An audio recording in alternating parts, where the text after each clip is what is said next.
माळेगाव सहकारी साखर कारखाना निवडणुकीत पैशांचं वाटप 11,000 मतदारांना प्रत्येकी 10,000 रुपये वाटले। कारखान्याच्या चेअरमन पदाचे दावेदार चंद्रराव तावरेंचा अजितदादांच्या पॅनलवर आरोप। हिंदी सक्ती विरोधात मनसे उद्यापासून रस्त्यावर उतरणार, पालकांच्या सह्यांची मोहीम घेणार असल्याची मनसे नेते संदीप देशपांडेंची माहिती।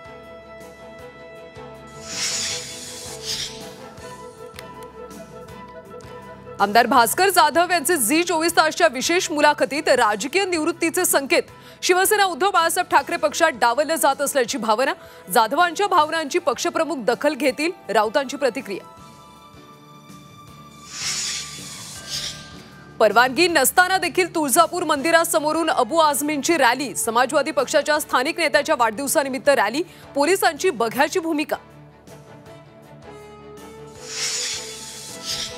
नाशिकच्या नांदगावमध्ये डॉक्टरला शिवसैनिकांकडून चोप, प्रसूतीसाठी आलेल्या महिलेला ताटकळत ठेवल्याचा आरोप।